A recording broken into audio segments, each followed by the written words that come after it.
You want the volume off? Yeah. All right, she'll get it. Yes, I never mind.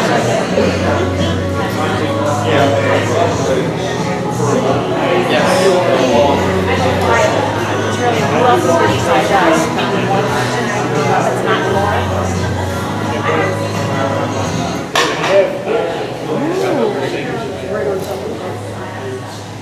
All right, looks like we're all set. First of all, we're back. Sure, we'll have a better outfit than last season.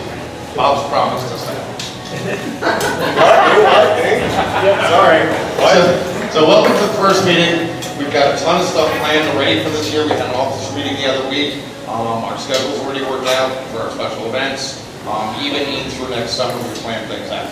So some good stuff going on tonight. Let's do our business stuff. We'll get Bob on here and get things rolling.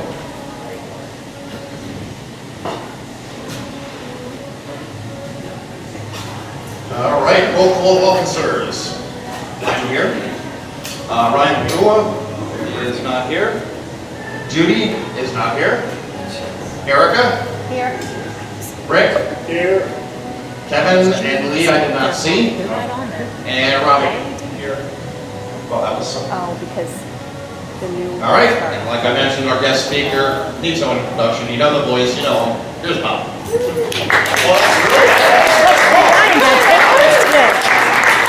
We were doing booster, you know, the trips or something like that. That's what we did last year. Wow. Oh, you caught me off guard. See, I have these papers here about the team because I'm trying to figure out who the heck we have and who these guys are. I mean, I know a little bit, but I can't remember all of them. I actually even have a sheet on the back here.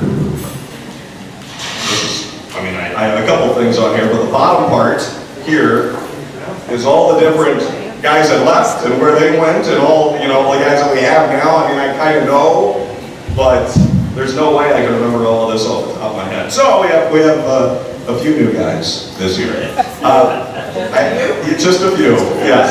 And I was meeting some of them earlier today, actually. You know, obviously they're in town now, and I did like 10 interviews today, which was kind of crazy and chaotic, but it was good. And so now I actually can hopefully know who Kyle Cristolo is the next time I see him. I'm sure I'm going to introduce myself to some of these guys more than once. Okay, first a quick story. I might have mentioned this last year. Not this September, but a year ago, last September, there was a big reunion in my hometown of Oxford, Ohio. And a couple friends of mine from Oxford, Ohio, were with the Washington Capitals who had won the Stanley Cup. And they brought the Stanley Cup back to my hometown, and we had a big Miami of Ohio hockey reunion. This is going somewhere, I promise. The goalie coach then of the Washington Capitals was the radio guy at Miami when I was growing up and I was a little kid in the 1980s. He was a goalie coach, arena manager, and radio announcer combo. Now he's with the New York Islanders. His name is Mitch Korn. And he won the Stanley Cup and said, we're bringing it back to Oxford, Ohio. And as well as a friend of mine from childhood named John Walton, who's the radio announcer for the Washington Capitals, and used to be the broadcaster for the Hershey Bears. Our parents have known each other since we were little kids, so I was very happy to see them. And you know, I drank Bud Light out of the Stanley Cup, which was very weird. And there was a different guy that went to Miami at the same time as us, who was also a hockey broadcaster. And he's in the NHL as well. And we said, well, you know, John Walton just won it, and he said, I just want to share this experience with everyone. He was on cloud nine. And so we pointed to him and said, you know, you're next. And we all laughed because it was ludicrous, and then maybe I would be next after that with a Calder Cup or something. Well, the other guy that I was chatting with, who they said, you're next, from Miami, Ohio, is Chris Kerber, who is the radio announcer for the St. Louis Blues. And we laughed then because the Blues were not supposed to be that good, and they were terrible in the first half of the season. And obviously, so it's two friends of mine who won the Stanley Cup as broadcasters back to back. So he didn't bring it back to Ohio. Anyway, theoretically, I should be next.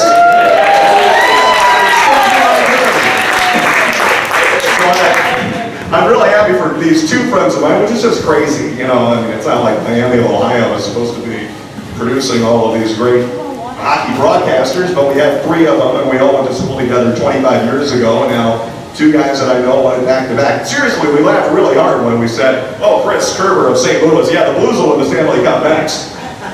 And then they did.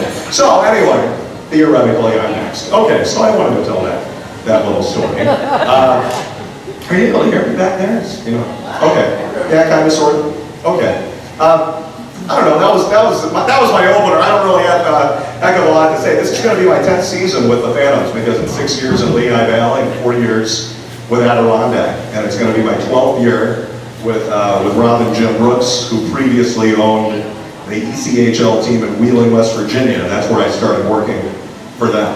So it's something where you kind of reflect and go, you know, I've been the voice of the Phantoms for a very long time now, and I still feel like I'm new, which I'm not, but I feel that way. And there are a lot, and I've said this before, I probably said it last year as well, especially in this region, you know, up to Lehigh Valley and down to Philly and over to New Jersey. There's so many diehard Flyers and Phantoms fans who would, and broadcasters who would do anything to be in the position where I am. Not just calling professional hockey, but getting to call it for a team that they're so passionate about. There are people in this league, in the American Hockey League, the former announcer from Wilkes-Barre, and the guy who does the Iowa Wild, and the guy that does Springfield. They're all Philly area guys. So they're in this league, but they're jealous of me because I get to do the Phantoms and the Flyers, and that's a certain attachment, and there's a certain emotion that goes into that. He's pretty happy to be with Springfield, part of the Florida Panthers organization. But he's from Philadelphia. Obviously, it's more special when he comes here and his family and friends come to visit him. So, you know, anytime that I talk or see those guys around, it kind of drives it home, as if I didn't already know this, that I'm a pretty fortunate person, and I certainly don't take it for granted. That this team would survive without me, and would find a new announcer. They'd be fine, but so I'm very happy to be in a position to get to do what I do so regularly, and then getting to go downstairs and seeing and meeting these new players and seeing the guys that I already know, like Alex Lyon and TJ Brennan and Greg Carey, and saying hi to those guys. I was looking forward to this hockey season. Now I'm more inspired. I'm excited. It was fun today to get to catch up with the guys and to chat with the fans as well. And now to think about the preseason games, and we have one tomorrow with Wilkes-Barre.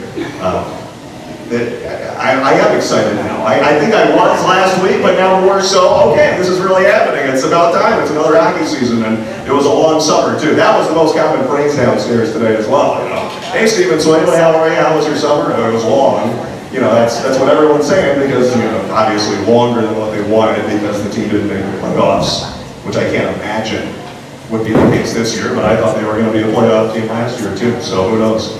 So those are some of my thoughts. I don't know. Does anyone have any ideas? What do we think about the team this year? I mean, we got a lot of new guys that we're trying to figure out as we go. And they just sent 7 guys down earlier today. I don't know if you saw that. 4 have to clear waivers. And I don't know if LVPPC is going to clear waivers. I mean, that to me surprised me that they're sending him down and putting him out there. He's a talented player. And any NHL team, if they have room and they have the salary cap space, and that's a lot of ifs, but there's a definite risk that, we'll find out at noon tomorrow. Is LVPPC with us, or is he going to, be all Danny Martell style and end up getting claimed by somebody? Martell we didn't think was going to get claimed. LVPPC, I think, is a definite risk all the way. So, anyway, I don't know, prepare for that possibility. He might be gone. If he is gone, then it's good for him because that means he stays with an NHL team. He gets an opportunity, whereas obviously at this time, he's not in Philly's plans. And maybe Philadelphia knows something that, hey, there's not a whole lot of need among other teams for forwards or other teams putting other players on waivers. This might be the best time to sneak him through. But, I certainly think that it's maybe a 50-50 shot that he clears and actually makes it here to us. So that's something that I'll be interested to see tomorrow. Okay. Is that a good start? I don't know. I just sort of wing it up here.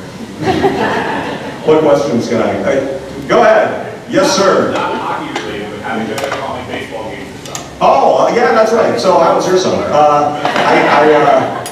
A couple weeks into the season, the baseball team in Williamsport needed an announcer. They had some sort of contract dispute with the guy that they had, and they asked me if I'd ever done baseball before, and I've done a fair amount. So I latched on with that team, the Philadelphia Phillies Farm Club in Williamsport, and I traveled around with them and had a blast. And they were a last place team for a lot of the season, but a lot of good guys, and it was good to be back in baseball. It works out nicely with the hockey season because it's a short season team in Williamsport. They only play and I joined them at the end of June, then the season wraps up on Labor Day, so it doesn't interfere with hockey season. The long season teams like, AAA Iron Pigs, they begin in April, and obviously the Phantoms could be in the playoffs, and we hope we'll be in the playoffs until June, and that's a lot of crossover and overlap, and so it's really hard to do both. So that was good. That was a lot of fun. So I go from calling, this year's Phillies first rounder, Bryson Stott is his name, and he's a shortstop, and he's from Las Vegas, and he's a nice guy, a good player.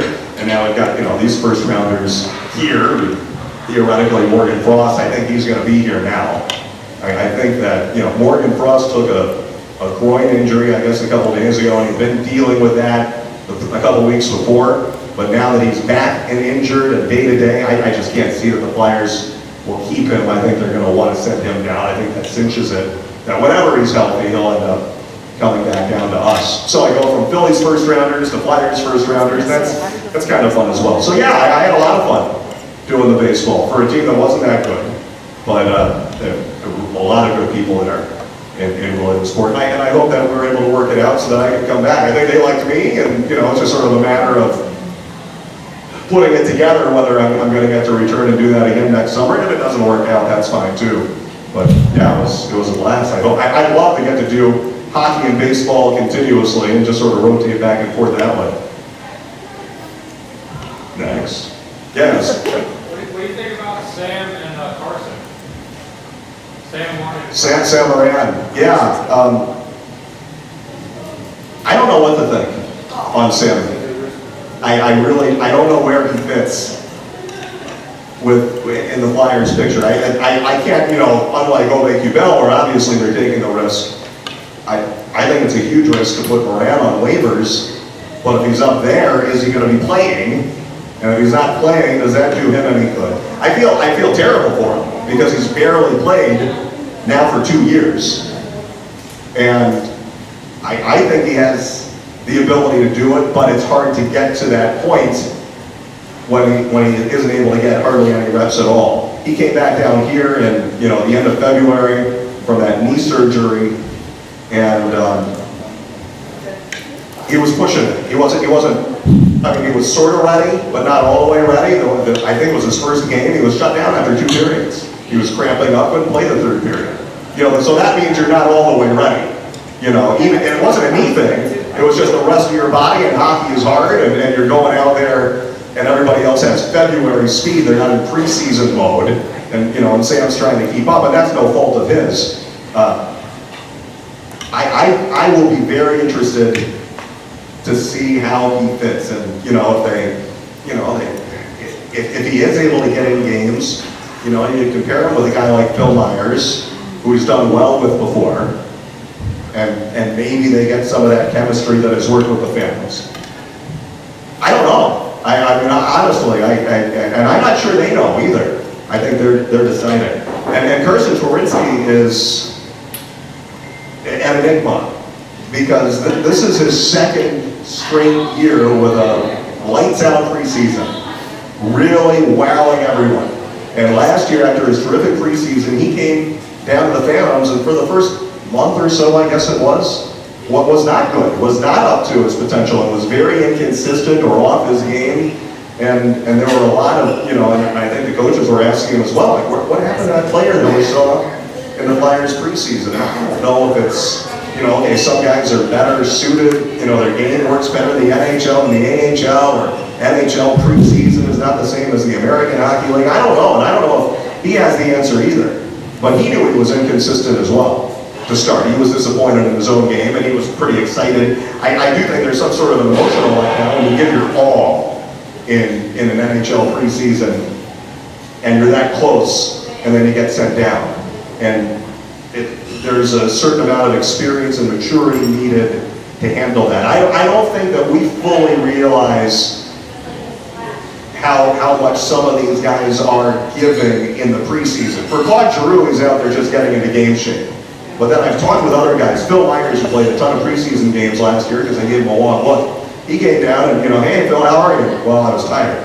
And Taylor Lear, told me, like, I gave everything I had that preseason. So all those preseason games where we're like looking at them going, oh, it's preseason, and I wonder who's going to come back to us. Those guys that are competing for the jobs are playing their butts off as hard as they can, which is hard to do in September. And in fact, we're going to have some of these, bubble guys with the Phantoms and AHL contract guys and the ECHL tryout guys. The ECHL tryout guys have no chance of being on our opening night roster, but they could have a chance of getting called up in November or December if somebody's going to get hurt at some point. And so they're going to be playing their butts off as well in preseason games, where we're all looking at it going, well, it's only the preseason, it doesn't matter. Well, it does matter to some of these guys. So anyway, on Twarynski, I'm glad it was more than just the one good game where, we scored the goal and batted it out of midair, and it was already having a good game before that. That was Saturday. Now to follow it up with another good game on Monday, and Connor Bunneman did too. Now I think they're looking at it and going, okay, we got something here. And obviously they're doing that because they sent down, some pretty competitive players in camp. Rutruck and Vorobiev and Ove Kubel, and Andreoff too. Andreoff is a veteran who scored 26 goals in Syracuse. I thought he was going to push to be a depth option guy up there, and obviously, he stayed a little while.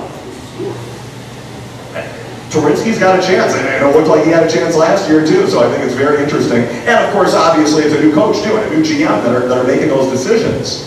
So they're looking at, at him going, there's really something there, and they're not looking at it with the same eyes as the previous coach and previous GM, like Hexie saying, well, he did that last year too, but is he ready? Well, maybe Chuck Fletcher wants to, pull the trigger on that and give it a shot. I don't know. I mean, I think he's very close. And on top of that, don't forget that they get to take a couple extra players with them on this trip to Europe that they don't have to keep on the salary cap. They get to take guys with them because it's so far away. If something happened, you would not have a chance to get a call up out there in time.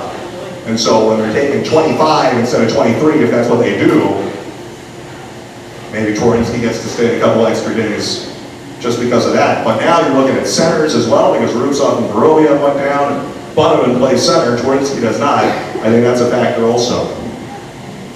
I don't know. I mean, I'm not Chuck Fletcher. I don't know if he knows either. But I think he earned himself another look with that game yesterday. Yes? How hard is it to, when you're calling a game and you see our old players on new rosters, not like they're... I think it's going to be fun when we play Bridgeport. With Colin McDonald and Cole Bardreau. That's going to be weird. It's one thing if a guy was here a little bit and then he goes somewhere else, but obviously McDonald and Bardreau were mainstays. And now they go to a new team together. And then a couple of the other guys like Goldberg and Vecchione, they're out in the Western Conference, so we're not going to see them again. I'm kind of, because Reese Wilcox and Cole Bardreau are friends, and they were teammates and roommates at Cornell, and Reese doesn't really do a whole lot of fighting. And Cole is obviously a little icier. I want to see if those two guys get in the corner, and I kind of was egging Reese on today, like, you and Cole, we got to, get this going. But then, if he does that, then Colin McDonald's going to stand up for him, and you don't want to have to deal with that. So, I don't have any qualms with those guys. For Colin McDonald, he played last year not knowing if his career was going to continue. And he knew that at the beginning of the season. He's older, and it's a young person's league.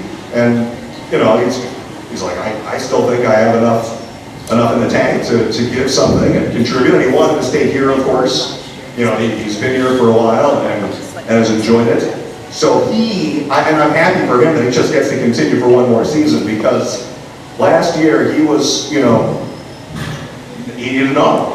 He didn't know if this was going to be his last year. They gave him that opportunity to be a captain at the All-Star game. He didn't want to say, well, this is my swan song. He knew it could have been. But he gets that opportunity for a coach and a team that he played for before. And so, he has that comfortability, and Bridgeport is even closer to home for him than Allentown. So I'm happy for him, but I'm going to be less happy if, he does stuff against Phantoms. So we shall see, I suppose. Yeah. Do they know who the captains are going to be? Just think of that. We don't even know necessarily who's going to be here. Yeah. Well, because Philadelphia is still, for the veteran guys, we know for the most part, but, Philadelphia is still making their cuts. Cal O'Reilly, who is 32 years old, has been a captain of the last 3 teams he's been on. So, and everyone knows this. He's, a highly respected guy in the room. And he also happens to have Colin McDonald's locker stall in the corner of the room as well, which I thought was interesting. So it would surprise very few if Cal O'Reilly was the captain of Utica, and last year with Iowa, and where else? Rochester. So last 3 AHL teams he's been with, he's been a captain. He's a center. He's not a bigger guy. He's a little guy, a center, a distributor. Kind of in the Andy Neely vein. He's going to dish out a lot of assists and has a little bit of feistiness to him. So if I had to guess, I would think that Cal O'Reilly is in the lead for that. But who knows? It's up to Scott Gordon to make those decisions, and I don't think he's. They'll have some guys wearing whatever letters, probably just A's, for the preseason game tomorrow night. But it'll be based on whoever is in the lineup that day. It's not going to really mean anything. So no, they don't have the captains, and we won't know probably until opening night when the announcement is made. I think they kind of like to hang on to that for the drama on the big opening night intros, as I recall. I think they do it that way. Yeah. What do you think about Chris Connor? Well, he went to Binghamton, so he's with the Devils. Yeah. Okay. Yeah. And I didn't talk with him expressly about this, but what is he now? 36. That's it's similar to Colin McDonald. You don't know if anyone is going to want to pick you up and keep you on their roster. Especially, look, face it, Colin McDonald and Chris Connor's numbers were down as well. Their production was not the same as what it was before, which happens for players when they get older. So how much longer do they have to play in this league, and are there opportunities in Europe, yada, yada, yada. But yeah, I'm happy that Con's got that opportunity as well with Binghamton. They need some veteran leadership there with the Devils too, I think. So I think it works out mutually well. And he had, I kind of laughed because he played very well at Wilkes-Barre, and they were always laughing at, in Wilkes-Barre, every time he scored, it's Chris Connor again. But he also had a lot of good games at Binghamton, so he seems to like to play in that building okay too, I think. Darren Rutzoff came back down today. That was kind of surprising to me. He was having a good preseason camp, and then I guess was a little flat the last couple of games. I thought he had a real good chance to make the Flyers based on what he was doing, but then I think they saw, okay, there are a couple areas of his game that need to be cleaned up, and Rutzoff only played a month and a half for the Phantoms last year and was terrific. But he took a shoulder injury in November, and that, that's a killer. And even through that, he still gave himself a chance and had a shot. But I think the Phantoms benefit tremendously by having Rutzoff among all the other guys that are here. I think that this team has more, and what Chuck Fletcher was putting together was more legitimate, Flyers depth guys. Because McDonald and Connor, now they were to the point that they're on AHL contracts, they're not even on NHL contracts, so they're not call-up options. And, their call-up guys are, Ove Kubel and Vorobiev, who are okay and have a shot to develop, and they're younger guys, and Ove Kubel's a little bit of an older, younger guy, and then, then you're looking at guys like Goldberg and Vecchione, and Veroni obviously went up, and Corbin Knight went up, and Justin Bailey was going up and down all that time.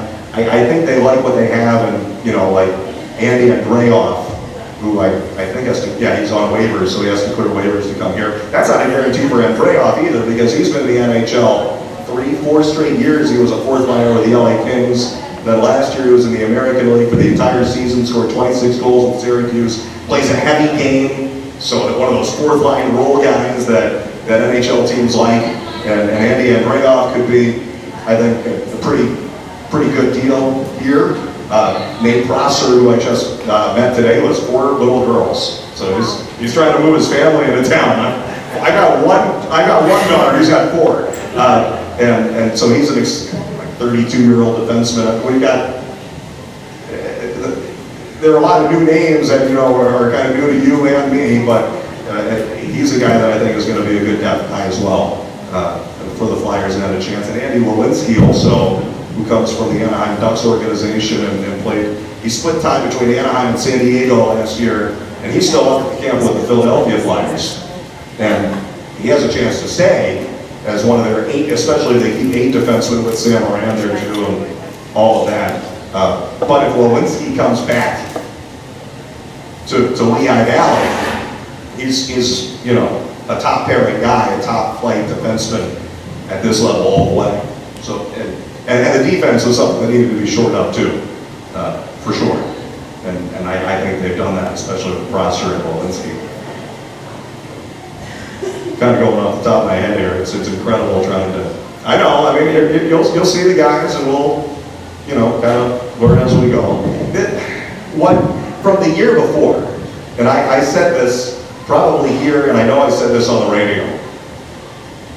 Last year, I think the Phantoms, and I didn't have any stats to back this up, but I think they had more carryover from the year before and less transition than any team in the league.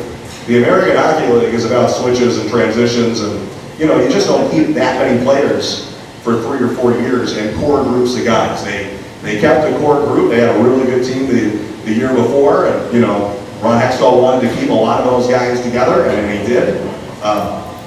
So in a way, we were a little fortunate, but it's also a little unusual to keep that many players together as a group for as long as we had them. So the change was going to happen, and a lot of contracts were kind of coming up at the same time with Goldberg and Vecchione and Bardreau, etc. I mean, you're going to always have contracts that come up at the same time. So, you know, this is a little weird, but it's a new GM, so I don't think it's unexpected. I even saw Goldberg over the summer. I just happened to cross paths with him, and I said, you know, well, it's going to be interesting to see. And, you know, he was giving me a hint, a little heads up. Well, there will be a lot of changes. And it didn't take a genius to figure out, yeah, obviously, we're going to have a lot of changes. I didn't think that Kyle McDonald was going to be coming back. I think that we kind of sensed that. I don't know what they told him, and if they said, yeah, well, we'll talk about it. I have no idea, but I thought they were going to move on from that, and from Chris Connor, I kind of had that idea that it was going to happen. But, you know, I've been wrong before, a lot of times. Yeah. Who are you most excited to see as a fan this year? Wow.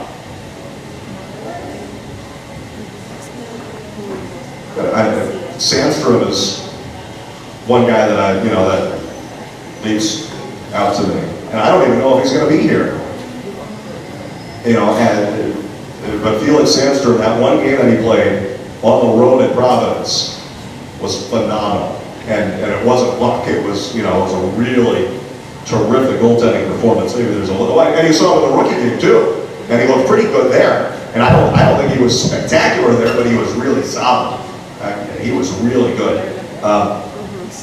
For the European trip, Alex Lyon is going to be joining the Flyers as their third goalie.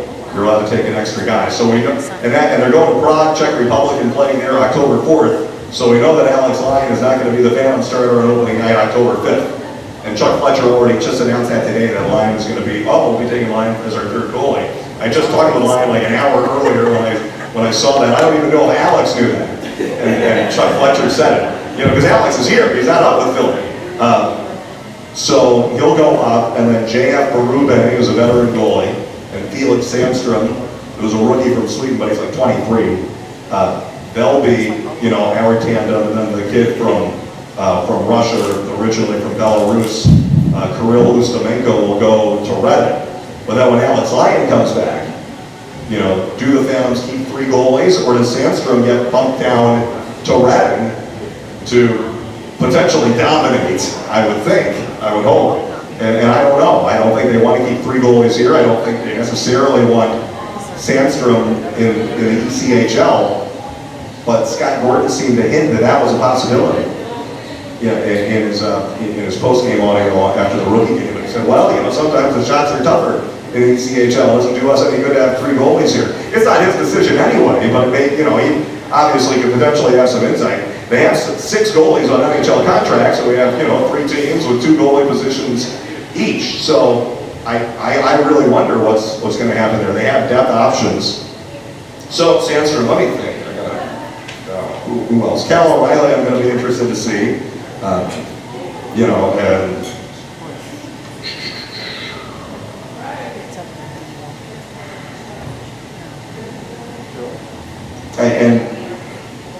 you know, some of the young guys, Rutzoff, I want to see where what he does, picking up where he left off. He had 2 goals here in the rookie game and was looking pretty good in a couple of those preseason games. I want to see what David Kasha can do. Because I loved his game last year. I loved what that kid could do. And he ended up missing 33 games or something from January to March. And I don't know, I like him a lot. And Pascal Auberge too. Because, you know, he didn't even get to play until February. He was here all season. He had a locker down in the room. And, you know, none of you guys ever saw him. He was upstairs in the press box recovering from his hip surgery. You know, in January it was a big deal because he got to skate. And in February he played in the game and he looked awful. We were at Charlotte and, you know, he looked like a guy that hadn't played all year. And then a month later he scored a hat trick at Rochester in like his 5th or 7th pro game. And it was on an overtime winner with Chris Connor. And, you know, that was special for him. And, you know, he was at one point considered a pretty good prospect. He was an early 2nd rounder, almost a 1st rounder. Isaac Ratcliffe too. I mean, we're going to get Fort Morgan Frost, I think. Maybe Fairview, although he looks like he's got a good shot to make Philadelphia. You know, Ratcliffe was considered one of those guys who was theoretically going to compete for a spot with Philly. I don't know how realistic that was, but he had 50 goals last year in major juniors. He's gigantic. He's like 6'7", and he skates pretty well for a guy that's that gigantic. He's thin. He's put on a little muscle.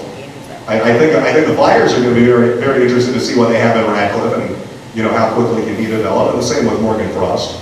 So anyway, if you're asking me one player, I'm coming up with a whole bunch of guys like this. But there are going to be a lot of interesting stories. There really are. Yeah. So if Sam and Phil stay up, and now that we lost Cole and Tyrell, who are going to be our heavy hitters? Oh. Do you really need a heavy hitter anymore? I mean, we've got. That's entertainment. Though. Yeah, I know. Wilkes-Barre just got Cramarosa back, you know, so he just came down through waivers. That would be hilarious if they put him out there in the preseason game tomorrow against a bunch of whoever's. I know Carson. It's a fair question. I know I was thinking about this before. I'm trying to.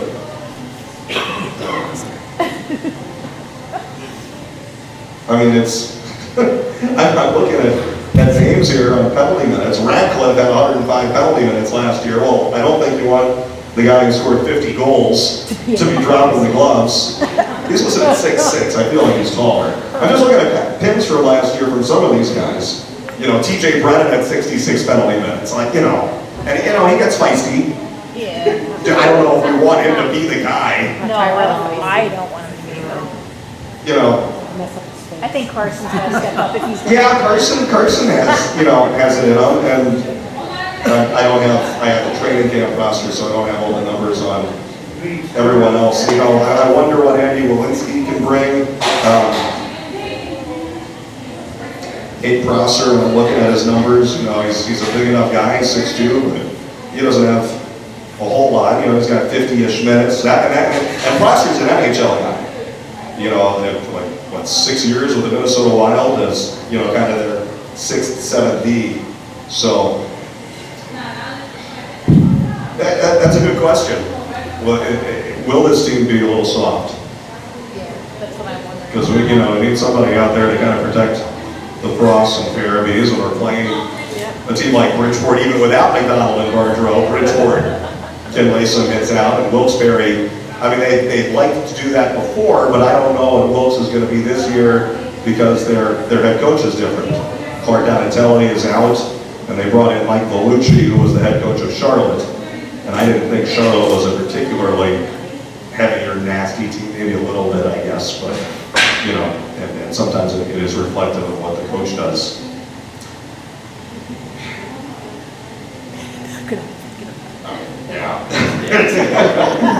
Danny Strome had 55 penalty minutes with Hamilton last year. I feel like he can do it some. He's a big kid. He's 6'4". I don't know how many fights each of these guys have. That's a very good question, actually, that I hadn't thought about enough. Maybe Reese Wilcox will step up to the plate. I mean, Greg got into that one protecting Chris at the end of the season. Who did? I'm sorry? Greg Carey. Greg Carey, yeah. Chris had that cheap shot like this last Right. and he's the big We had a bit of, I think it was 2 years ago, and that scrap at the end of the game against Hartford, and it was kind of a line brawl, 5-on-5. I think they cheap shot a lot on the face-off, the game was over, and everybody was kind of grabbing partners. Chris Brown, I think, was out there for Hartford, something, he's kind of a rat and running around doing what he does. And Greg Carey was, he's trying to get involved and do something. I think he eventually ended up fighting Chris Brown, but he was next to his brother, Matt Carey. And they did this whole look at, and I saw this, the game had ended, and I saw this, and they did the old look at each other like, no, I'm not doing that. And they went somewhere else. So they had a fairly close call. And Greg actually, and I think that was because he had the fight last year. Right. And that was his second pro fight because his first one was out of that incident when he kind of went to town on Chris Brown. But Greg's not going to, no. And they're taking that stuff out of the game. They really are. A little piece by piece each year, and it's probably for the betterment, as entertaining as that stuff can be. Freeman's got the look. Like Freeman, right. Yeah, looking at, but he still, has he been he hasn't had a fight yet. Not one. No, but he stares. At the start of the game, you see him. But he chirps and he draws more penalties than anybody else in the league. And there's some guy on Twitter who puts together, and I know our coaches do this as well, but the different guy on Twitter puts together some different analytics and stats, and he comes up with it. That's the 35th penalty power play that Friedman has drawn this year. He just chirps away and butts the heck out of other players and gets under their skin, and then I think he kind of sells it a little bit too. Took a stick on the shin and I fell. It's another power play for the Phantoms. And, I mean, you've noticed it too. I mean, Friedman has drawn so many power plays for Lehigh Valley. And he's one of the guys that came down today as well. I haven't seen him yet because he was just announced this afternoon to report to the Phantoms, one of the 7 guys today. What players do you I don't know. On the Phantoms or anywhere? Anywhere. I'm gonna have to. I'm drawing a blank right now. I really am.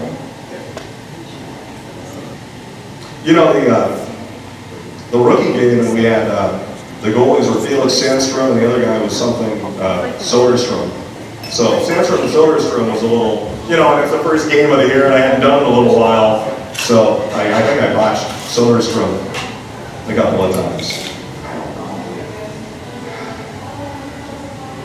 I can't remember. I'm totally drawing a blank. I'm sorry. Yeah, it's a fun question. I wish I was a little more with it.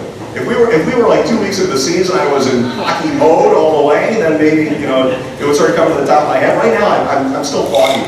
Thinking hockey, and I did baseball this summer, so I can tell you more about the home runs that Kendall Simmons of the Williamsburg Crosscutters did, because it's still it's more fresh. And I've been doing a little bit of college football on Saturdays too. So I study for those games, and now I'm trying to get back into Phantoms mode, which is theoretically my thing, but I'm not thinking of anyone right now. I don't know. I had a couple of, Well, you know, in the rookie game, Max Golod, and I think I goofed his name a couple times, and Igor Zamula, and I know I said Zamala a couple times, and he was paired with Phil Myers, and I thought he looked really good too, Zamula.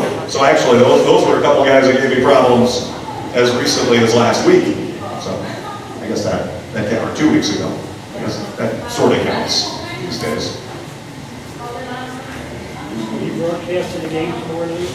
Through the app? Yes, yeah, on the radio too. I'll be in Wilkes-Barre to call the game tomorrow. So I gotta work, I mean, it's wheeling against Reading is what it really is. Honestly, you know, there's gonna be a lot of ECHL guys. And for the rookie game and also for tomorrow, I'm bringing in the Reading Royals broadcaster, David Fine, because and I'm gonna give him the second period. It's fun for him, and I don't have to do as much. But, you know, he's a good announcer, he's a heck of a good guy, and I enjoy working with him, and I haven't had a whole lot of experience with the Phantoms getting to call games with a broadcast partner. He's not doing anything yet because Reading hasn't started their training camp even, so David, come on up, and we had a heck of a fun time doing the rookie game together, just show up and get goofy and have somebody to talk to in the booth, which it's nice to have that if it's with somebody that knows what they're doing, instead of somebody that I have to hold their hand and worry about whether they're going to goof it up or not. So yeah, we'll have the David Fine and Bob Rotruck show tomorrow.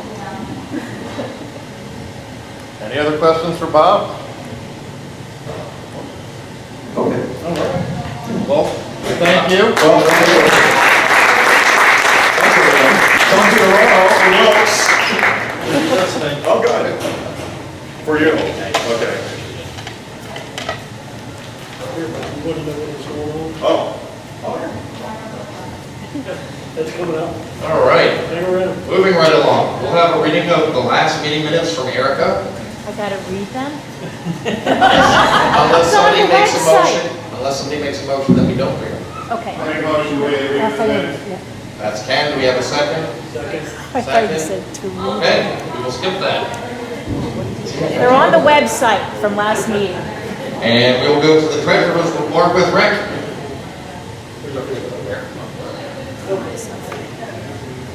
Okay, our opening balance was $5,685.20.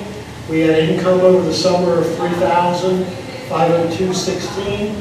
Expenses of $65,69.21. So our balance as of yesterday, $2,618.15. I took the top three incomes, which was membership, the convention, and our Iron Pigs gig that we did. And the expenses were basically the same: convention, paying for the Iron Pigs, and our charities that we paid over or at the end of last season. Okay, any questions? Actually, you know what, I want to point something out. You see on there, there's a convention expense. The club does not pay for the convention. What happens is they will only accept one check from the clubs for deposits and for the payoffs of the convention fees. Everybody pays the club, which is where you see the income, and then the club writes one check and pays the American Hockey League Booster Club Association. Just so everybody knows that we're not getting free rides anywhere, we're paying for it, and just cutting a check. Any additions, corrections? Can I just ask how much we put out for charity last year? For charities? We did the three that were voted on, the American Cancer Society, the Drive for Adam, and then Voices for Change. They were 500 each. Plus, we also did donations of collections that we took when players were here that we donated to their charities.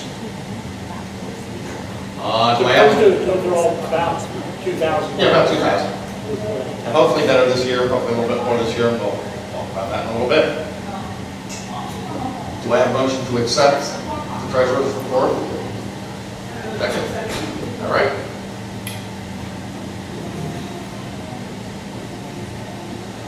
Unfinished business. The only thing we really have is a recap of the summer events, which was our second annual picnic. We had our night at the races, which was our first annual, mini golf outing, and the Iron Pigs game. What'd you guys think? Good time. Good time? Picnic, who was there? We'll go again for a 30 interval. Who wasn't there is going to be there next year. Okay, good. Night at the races and mini golf, I unfortunately could not attend because I was in some state somewhere. How was it? How did it work? Did you enjoy it? Both worth doing again? Yeah, Yeah. the racing was pretty cool. Yeah. Cool. Cool. Sat up in turn 4 and got pelted. That's the place. Just don't wear white. Yeah. And the Iron Pigs game, who was at that? Grab the mini golf. Oh yeah, mini golf. Who was at that? Sorry, fantastic. We'll do better mini golf next year. But I heard it was a good time. Heard everybody had a blast. Iron Pigs game? Everybody enjoy it? Yeah. Good, we already have it set up for this coming, next season. We already have a date booked in and locked August the in. 30th. Everybody like our surprise guest? Yes. Yes. DJ and Blair had a blast. They thanked us up and down. Any other unfinished business that I'm not thinking of?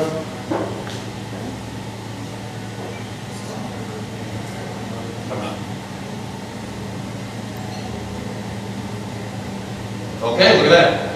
Unfinished business. Got that slide in. We still have an open position for the position of assistant treasurer, which actually starts on October 1st and runs for a 2-year term. So what I'm going to do is going to open up nominations for assistant treasurer. I'd like to nominate Bob Catlett. I'll get you for that. I'll get you for that, but do you accept? I accept. He accepts. Any other nominations for assistant treasurer? Going once, going twice. All right, I will close nominations for assistant treasurer, and since nobody's running against it, you're really going to have to get Ken back since it's you. You have no work yet, so we think. All right, I just want to take a quick look at some of the fundraising we have planned for the season. We did, like I said, we did have an officer meeting the other night, and give up a few ideas, got some strategies together. One of the main ones, which we always have, is raffles at the fan club table. I hope you're all ready to spend some money, because we've got some good stuff this year. Boom.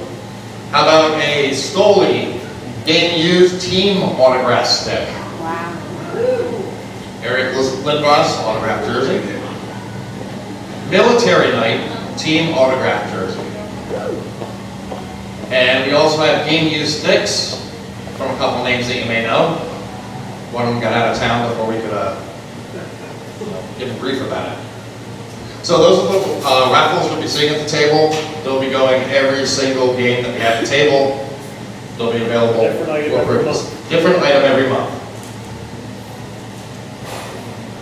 All right, we're also looking at doing t-shirts again. They're going to be old style, like these, but we will have our logo on one of the sleeves. They're going to be for sale only to members. The only way to get these is if you are a member. We still need sponsors. We have 2 levels of sponsorship, $500 level, $300 level. If you own a business, if you know somebody else who owns a business, if you don't know them and you want to go up and solicit them and get them to sign up, please do. We have a couple spots left, so let's get on it so we can get these out. I'd like to see them in our hands by Christmas. And make great Christmas gifts along with our blankets and everything else. We're also looking at the option of doing a purse and a basket bingo. What's everybody's thought on that? Is that something you'd be interested in doing as a group? Would people come out and volunteer for it to help us sell food and run back and forth, run the baskets out and everything? I'm seeing a lot of this. Is that a yes? Okay, it's something we're looking into. We're getting some pricing, and we'll update you on that as soon as we get it. Yes. For the basket part, is it gonna be like donations? Because I got a raffle. That would Say be, yes. that Yes. would be yes. Sure. Yeah. I'm looking to get, Whatever we can get donated, Fanco doesn't have to put anything That's out. fine. Yep. Perfect. Good question. Thank you. All right, our game day table. Like I said, we'll again have a table on the concourse at every home game, except for the first one. We decided opening night we will not, just because everybody's seeing our old family and friends, and just an exciting night for everybody. It's our communication hub. This is where we see the most people. It's where we interact the most with other fan club members and people who aren't members. So as busy as it gets sometimes, we do need volunteers. As officers, we wanted to involve volunteers more and more every year, and honestly, we've fallen short. I'll take the blame for it, we'll take the blame for it. So we worked on a few things this year. If you sign up for the table, you'll be told when you get there. It's very simple. We're trying to make things easier and easier with our tablet and our point of sale system. There will be a schedule posted at the table. It'll also be sent out via email. So when you sign up for a table shift, it'll be for one period or before the period and then the period, and that's it. That's your commitment. So really just a period and a half, technically. If there's enough volunteers, you do 20. Yeah, if we get enough volunteers, you'll go once a season and that's it. So what I'll ask you to do is if you're interested, I don't have a sign up sheet tonight, but come on up after the meeting and see one of us and we'll get a quick sheet made up. Okay. There's an officer at the table for the volunteer that they're responsible for the money, right? We get that. Yes, there was an officer at the table for every single shift, so you don't have to worry about the money. And it is actually fun to work at the table. Membership renewals. We're now accepting renewals and new members for the new season. There is a member renewal gift again, and it's one for family membership or individual renewal. And if you didn't see them yet, that is the renewal gift for this year. A nice little 6-pack cooler that Rick's tested out. Took one for the team. We tested it at the night at the racing. It actually worked really well. And they worked really well. So that's a renewal gift. We will also be selling them. If you want additionals,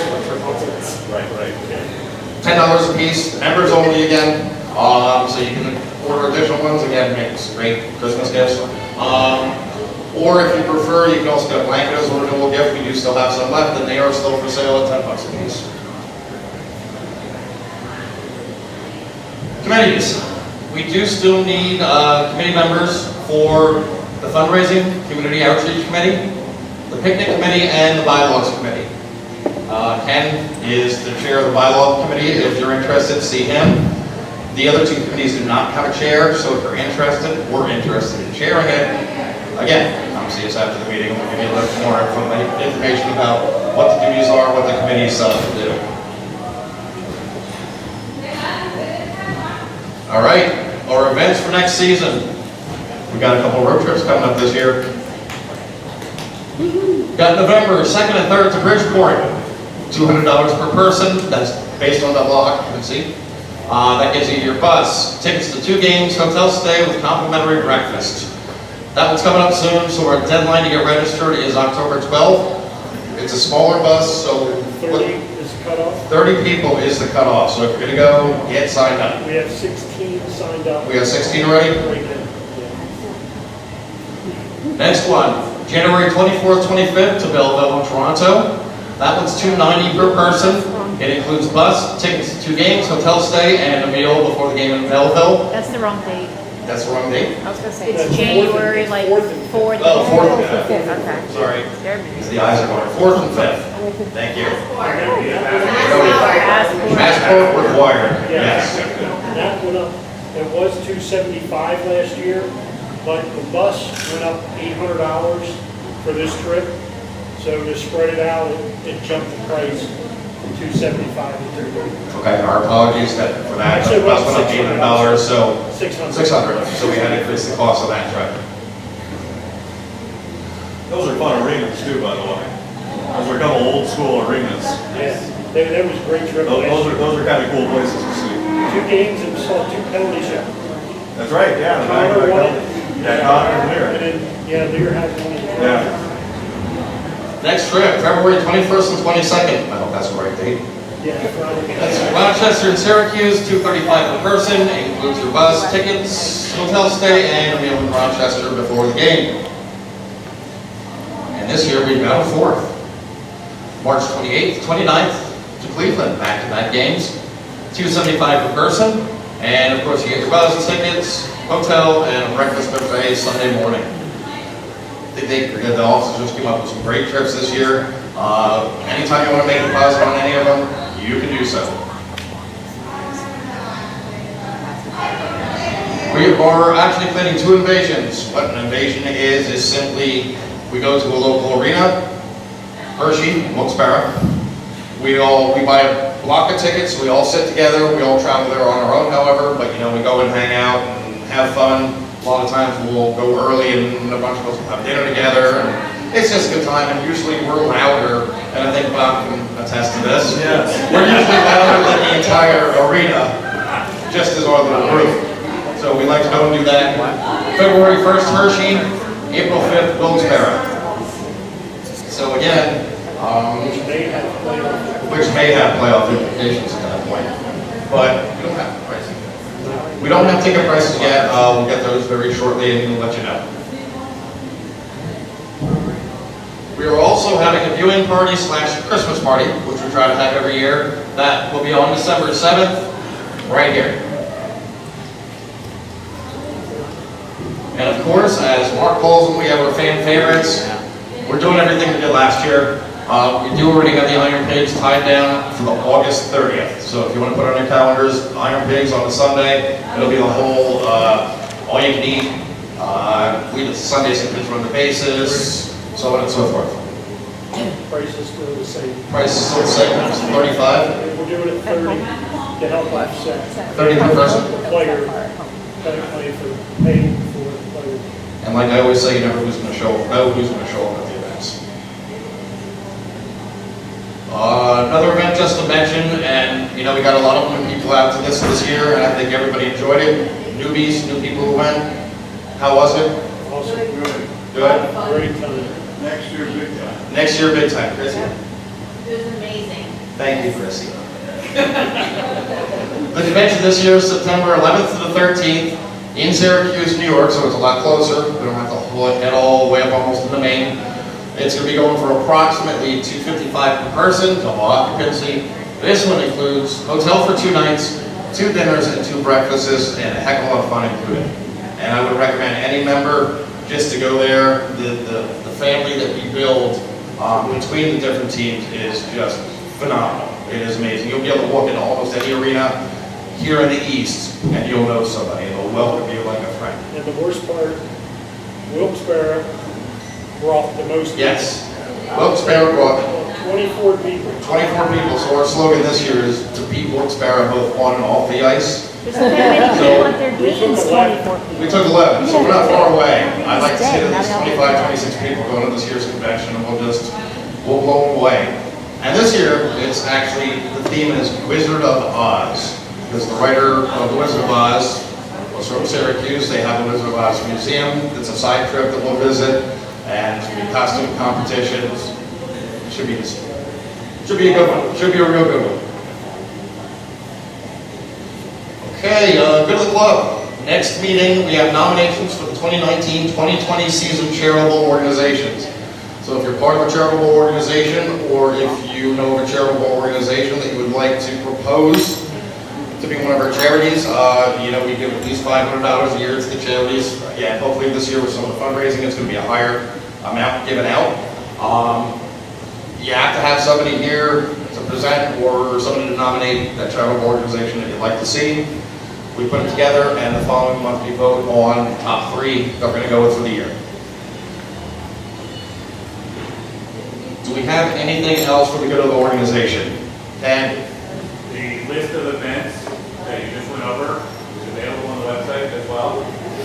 Mark told you they have a great flyer. yes, we have a flyer up here for the events. But it's also available online. If you go to the website, there are upcoming events. It says 2019, 2020 events. It'll open up the PDF flyer you have there. You can print your own copy and double check all the dates and everything. Awesome, thank you. No cost, but just a date. Right.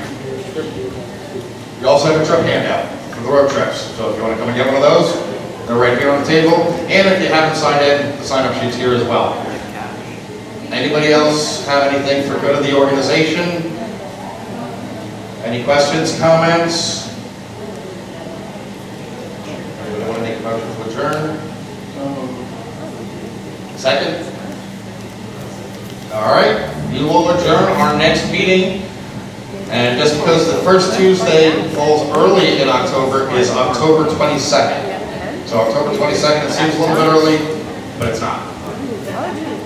And thanks everybody for coming out. We will see you next month. If anybody needs anything.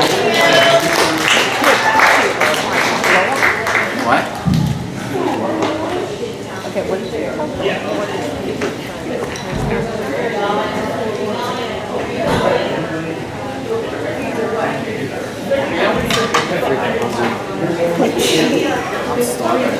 gonna be crazy.